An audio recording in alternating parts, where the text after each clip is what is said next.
Mais quel est l'insecte dont la piqûre est la plus douloureuse au monde? Pour y répondre, on attaque ce classement avec la 10e place.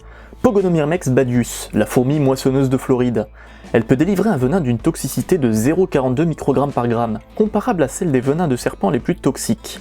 Celui de cette fourmi n'est pas très efficace chez les insectes car il ne lui sert pas à chasser, mais uniquement à se défendre contre les prédateurs vertébrés.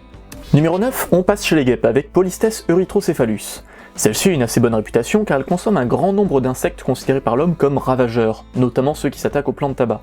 Problème de nuisible? N'hésitez pas à m'appeler. Bon, et puis à égalité, on pourrait mettre Polystes canadensis qui, contrairement à ce que son nom indique, ne vit pas du tout au Canada.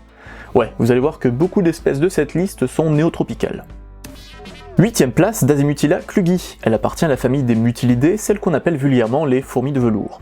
Bon, en vérité, ce sont des guêpes. Les femelles sont poilues et aptères, ce qui leur donne cette allure de fourmis, et elles peuvent se défendre avec leur venin notoirement douloureux.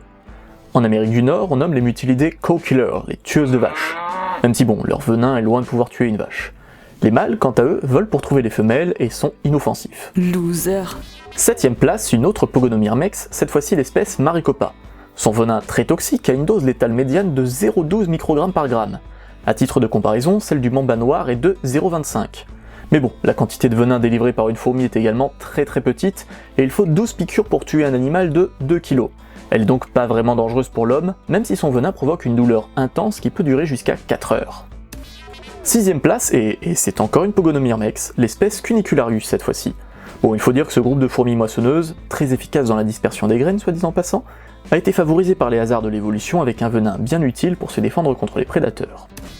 Et maintenant les Pepsis, rien à voir avec la boisson, des guêpes chasseuses d'araignées.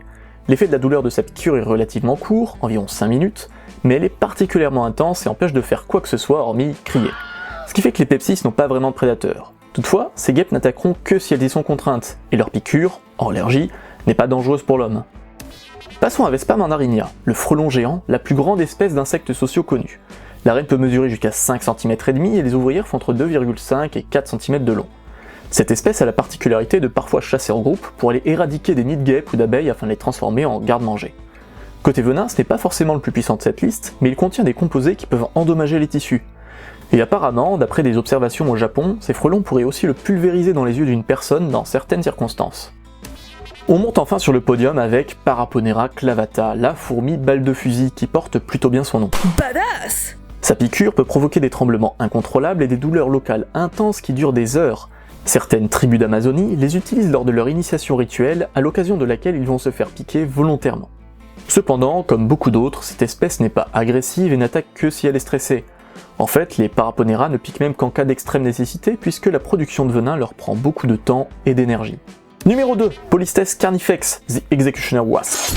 On pourrait traduire ça par la guêpe bourreau. Elle doit ce nom au fait qu'elle chasse et tue des chenilles pour nourrir ses larves, même si elle-même consomme principalement du nectar. Son venin peut infliger de fortes douleurs pendant des heures, voire des jours. Il peut aussi avoir des effets hémotoxiques et provoquer une nécrose localisée. Vous ne l'aimez pas? Vous avez tort. Encore une espèce qui n'est pas agressive et ne pique que pour se défendre. De plus, c'est un insecte auxiliaire qui s'attaque à des chenilles ravageuses et joue même un rôle dans la pollinisation. Et ouais, je suis plutôt cool quand on me connaît. Enfin, Sinoeca septentrionalis, qui fait partie du groupe des guêpes guerrières. Sa piqûre est considérée comme traumatiquement douloureuse et peut nécessiter des soins médicaux. Toutefois, hors allergie, son venin n'est pas mortel pour l'homme. Elle va aussi chasser de nombreux insectes dits ravageurs et peut aider à la pollinisation. Des chercheurs brésiliens ont même découvert que des composés présents dans son venin pourraient être utilisés pour traiter l'anxiété et divers troubles neurologiques. Et voilà. Bon, en fait, ce classement est loin d'être parfait.